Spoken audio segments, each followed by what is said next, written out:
Maine, Chapter 46. "Say, Joe," was his greeting to his old-time working mate next morning. "There's a Frenchman out on 28th Street. He's made a pot of money, and he's going back to France. It's a dandy, well-appointed small steam laundry. There's a start for you if you want to settle down. Here, take this. Buy some clothes with it, and be at the man's office by 10 o'clock.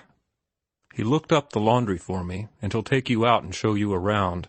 If you like it, and think it is worth the price, 12,000, let me know, and it is yours. Now run along, I'm busy. I'll see you later." "Now, look here, Mart," the other said slowly, with kindling anger. "I come here this morning to see you, savvy? I didn't come here to get no laundry. I come here for a talk for old friend's sake, and you shove a laundry at me. I tell you what you can do. You can take that laundry and go to hell." He was out of the room when Martin caught him and whirled him around. "Now you look here, Joe," he said. "If you act that way, I'll punch your head. And for old friend's sake, I'll punch it hard, savvy?" "You will you?" Joe had clinched and attempted to throw him, and he was twisting and writhing out of the advantage of the other's hold. They reeled about the room, locked in each other's arms, and came down with a crash across the splintered wreckage of a wicker chair. Joe was underneath, with arms spread out and held, and with Martin's knee on his chest. He was panting and gasping for breath when Martin released him. "Now we'll talk a moment," Martin said. "You can't get fresh with me. I want that laundry business finished first of all. Then you can come back and we'll talk for old sake's sake. I told you I was busy. Look at that." A servant had just come in with the morning mail, a great mass of letters and magazines. "How can I wade through all that and talk with you? You go and fix up that laundry, and then we'll get together." "All right," Joe admitted reluctantly. "I thought you was turning me down, but I guess I was mistaken. But you can't lick me, Mart, in a stand-up fight. I've got the reach on you." "We'll put on some gloves sometime and see," Martin said with a smile. "Sure, as soon as I get that laundry going." Joe extended his arm. "You see that reach? It'll make you go a few." Martin heaved a sigh of relief when the door closed behind the laundryman. He was becoming antisocial. Daily he found it a severer strain to be decent with people. Their presence perturbed him, and the effort of conversation irritated him. They made him restless, and no sooner was he in contact with them than he was casting about for excuses to get rid of them. He did not proceed to attack his mail, and for a half-hour he lolled in his chair, doing nothing, while no more than vague, half-formed thoughts occasionally filtered through his intelligence, or rather, at wide intervals, themselves constituted the flickering of his intelligence. He roused himself and began glancing through his mail. There were dozens of requests for autographs. He knew them at sight. There were professional begging letters, and there were letters from cranks, ranging from the man with a working model of perpetual motion, and the man who demonstrated that the surface of the earth was the inside of a hollow sphere, to the man seeking financial aid to purchase the peninsula of Lower California for the purpose of communist colonization. There were letters from women seeking to know him, and over one such he smiled, for enclosed was her receipt for pew rent, sent as evidence of her good faith and as proof of her respectability. Editors and publishers contributed to the daily heap of letters, the former on their knees for his manuscripts, the latter on their knees for his books. His poor disdained manuscripts, that had kept all he possessed in pawn for so many dreary months, in order to find them in postage. There were unexpected checks for English serial rights, and for advance payments on foreign translations. His English agent announced the sale of German translation rights in 3 of his books, and informed him that Swedish editions, from which he could expect nothing because Sweden was not party to the Berne Convention, were already on the market. Then there was a nominal request for his permission for a Russian translation that country being likewise outside the Berne Convention. He turned to the huge bundle of clippings which had come in from the press bureau, and read about himself and his vogue, which had become a furor. All his creative output had been flung to the public in one magnificent sweep. That seemed to account for it. He had taken the public off its feet, the way Kipling had, that time when he lay near to death and all the mob, animated by a mob-mind thought, began suddenly to read him. Martin remembered how that same world mob, having read him and acclaimed him, and not understood him in the least, had abruptly, a few months later, flung itself upon him and torn him to pieces. Martin grinned at the thought. Who was he that he should not be similarly treated in a few more months? Well, he would fool the mob. He would be away in the South Seas, building his grass house, trading for pearls and copra, jumping reefs in frail outriggers, catching sharks and bonitas, hunting wild goats among the cliffs of the valley that lay next to the valley of Tahoe. In the moment of that thought, the desperateness of his situation dawned upon him. He saw, cleared-eyed, that he was in the valley of the shadow. All the life that was in him was fading, fainting, making toward death. He realized how much he slept, and how much he desired to sleep. Of old he hated sleep. It had robbed him of precious moments of living. 4 hours of sleep in the 24 had meant being robbed of 4 hours of life. How he had grudged sleep. Now it was life he grudged. Life was not good. Its taste in his mouth was without tang and bitter. This was his peril. Life that did not yearn toward life was in fair way toward ceasing. Some remote instinct for preservation stirred in him, and he knew that he must get away.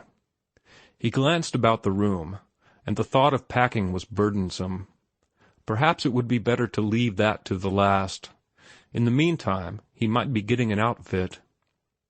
He put on his hat and went out, stopping at a gun store, where he spent the remainder of the morning buying automatic rifles, ammunition, and fishing tackle. Fashions changed in trading, and he knew he would have to wait till he reached Tahiti before ordering his trade goods. They could come up from Australia anyway. This solution was a source of pleasure. He had avoided doing something, and the doing of anything just now was unpleasant.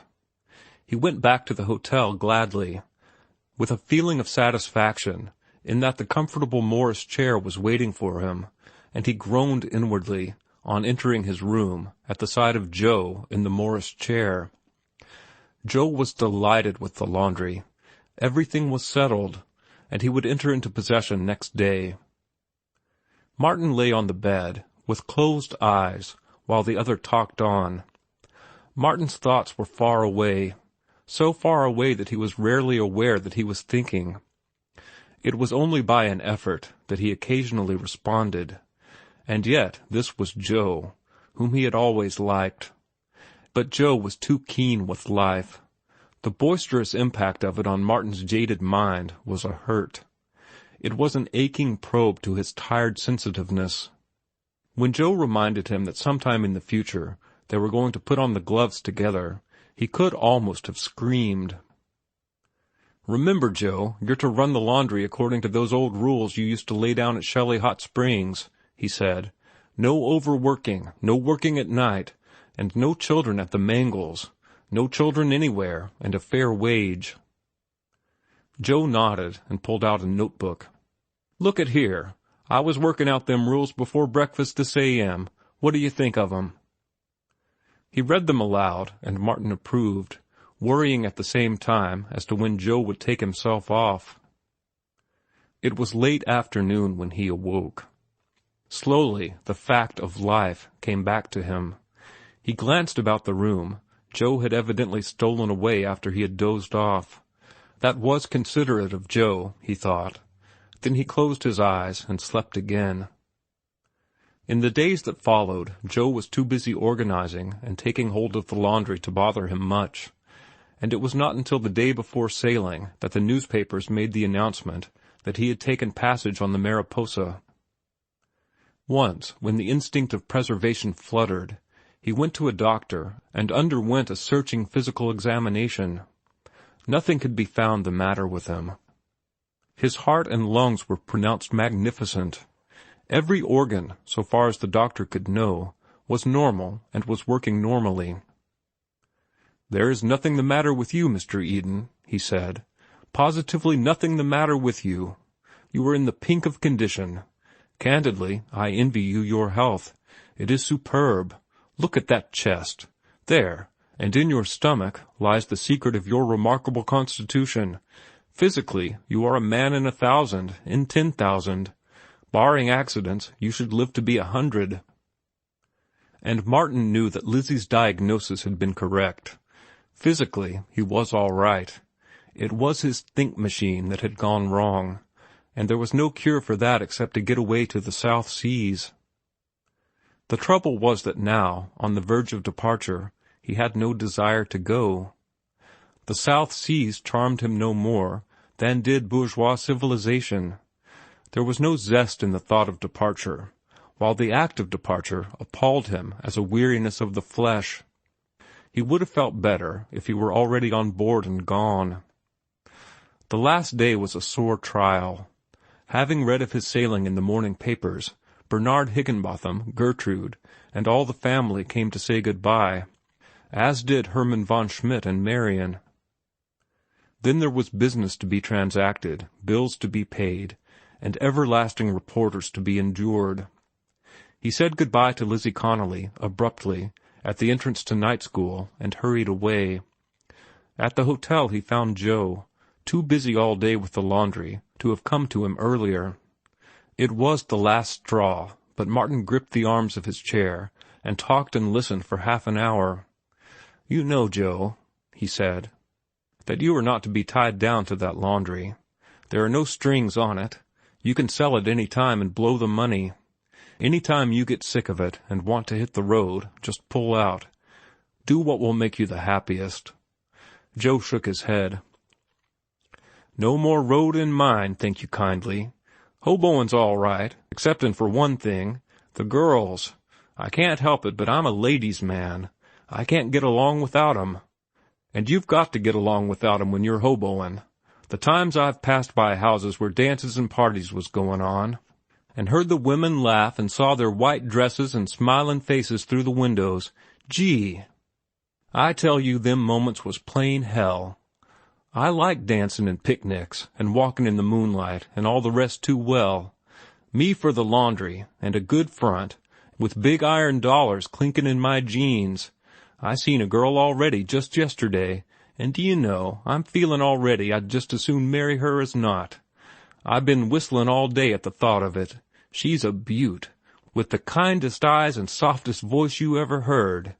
Me for her, you can stack on that. Say, why don't you get married with all this money to burn? You could get the finest girl in the land." Martin shook his head with a smile, but in his secret heart he was wondering why any man wanted to marry. It seemed an amazing and incomprehensible thing. From the deck of the Mariposa, at the sailing hour, he saw Lizzie Connolly hiding on the skirts of the crowd on the wharf. Take her with you, came the thought. It is easy to be kind. She will be supremely happy. It was almost a temptation one moment, and the succeeding moment it became a terror. He was in a panic at the thought of it. His tired soul cried out in protest. He turned away from the rail with a groan, muttering, "Man, you are too sick. You are too sick." He fled to his stateroom, where he lurked until the steamer was clear of the dock. In the dining room, at luncheon, he found himself in the place of honor at the captain's right, and he was not long in discovering that he was the great man on board. But no more unsatisfactory great man ever sailed on a ship. He spent the afternoon in a deck chair, with closed eyes, dozing brokenly most of the time, and in the evening went early to bed.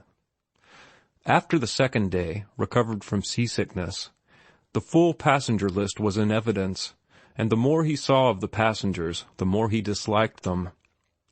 Yet he knew that he did them injustice. They were good and kindly people, he forced himself to acknowledge, and in the moment of acknowledgment he qualified, good and kindly, like all the bourgeoisie, with all the psychological cramp and intellectual futility of their kind. They bored him when they talked with him. Their little superficial minds were so filled with emptiness, while the boisterous high spirits and the excessive energy of the younger people shocked him. They were never quiet, ceaselessly playing deck quoits, tossing rings, promenading, or rushing to the rail with loud cries to watch the leaping porpoises and the first schools of flying fish. He slept much. After breakfast he sought his deck chair with a magazine he never finished. The printed pages tired him. He puzzled that men found so much to write about, and, puzzling, dozed in his chair. When the gong awoke him for luncheon, he was irritated that he must awaken. There was no satisfaction in being awake. Once he tried to rouse himself from his lethargy, and went forward into the forecastle with the sailors. But the breed of sailor seemed to have changed since the days he had lived in the forecastle. He could find no kinship with these stolid-faced, ox-minded, bestial creatures. He was in despair. Up above, nobody had wanted Martin Eden for his own sake, and he could not go back to those of his own class who had wanted him in the past. He did not want them. He could not stand them any more than he could stand the stupid first-class passengers and the riotous young people. Life was to him like strong white light that hurts the tired eyes of a sick person. During every conscious moment, life blazed in a raw glare around him and upon him. It hurt. It hurt intolerably. It was the first time in his life that Martin had traveled first class. On ships at sea he had always been in the forecastle, the steerage, or in the black depths of the coal-hold, passing coal.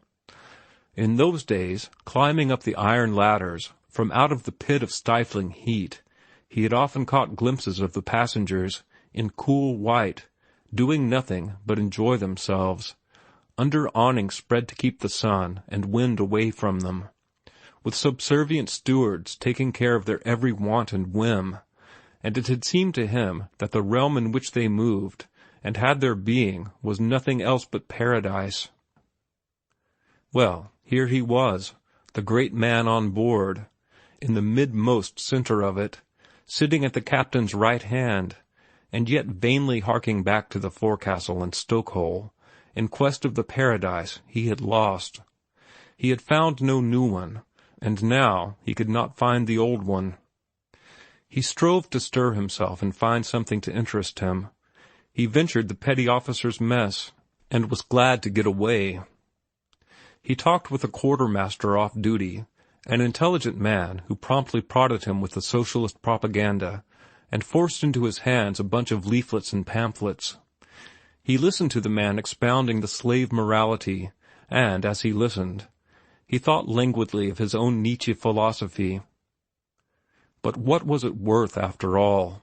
He remembered one of Nietzsche's mad utterances, wherein that madman had doubted truth. And who was to say? Perhaps Nietzsche had been right. Perhaps there was no truth in anything, no truth in truth, no such thing as truth. But his mind wearied quickly, and he was content to go back to his chair and doze.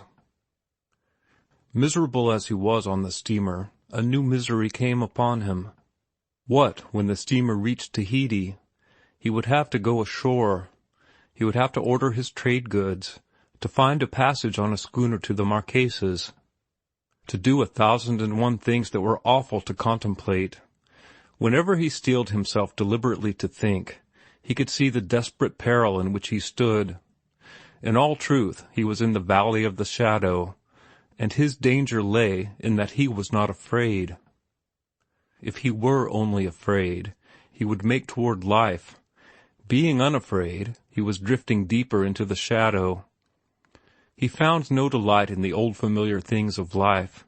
The Mariposa was now in the northeast trades, and this whine of wind, surging against him, irritated him. He had his chair moved to escape the embrace of this lusty comrade of old days and nights. The day the Mariposa entered the doldrums, Martin was more miserable than ever. He could no longer sleep. He was soaked with sleep, and perforce he must now stay awake and endure the white glare of life. He moved about restlessly. The air was sticky and humid, and the rain squalls were unrefreshing. He ached with life. He walked around the deck until that hurt too much, then sat in his chair until he was compelled to walk again. He forced himself at last to finish the magazine, and from the steamer library he culled several volumes of poetry. But they could not hold him, and once more he took to walking. He stayed late on deck after dinner, and that did not help him, for when he went below he could not sleep. This surcease from life had failed him. It was too much. He turned on the electric light and tried to read. One of the volumes was a Swinburne. He lay in bed, glancing through its pages, until suddenly he became aware that he was reading with interest. He finished the stanza, attempted to read on, then came back to it. He rested the book face downward on his breast and fell to thinking. That was it, the very thing. Strange that it had never come to him before. That was the meaning of it all. He had been drifting that way all the time, and now Swinburne showed him that it was the happy way out. He wanted rest, and here was rest awaiting him. He glanced at the open porthole. Yes, it was large enough. For the first time in weeks he felt happy. At last he had discovered the cure of his ill. He picked up the book and read the stanza slowly aloud. From too much love of living, from hope and fear set free, we thank with brief thanksgiving, whatever gods may be, that no life lives forever, that dead men rise up never, that even the weariest river winds somewhere safe to sea. He looked again at the open port. Swinburne had furnished the key. Life was ill, or rather, it had become ill, an unbearable thing. That dead men rise up never. That line stirred him with a profound feeling of gratitude. It was the one beneficent thing in the universe. When life became an aching weariness, death was ready to soothe the way to everlasting sleep. But what was he waiting for? It was time to go. He arose and thrust his head out the porthole, looking down into the milky wash. The Mariposa was deeply loaded, and, hanging by his hands, his feet would be in the water. He could slip in noiselessly, no one would hear.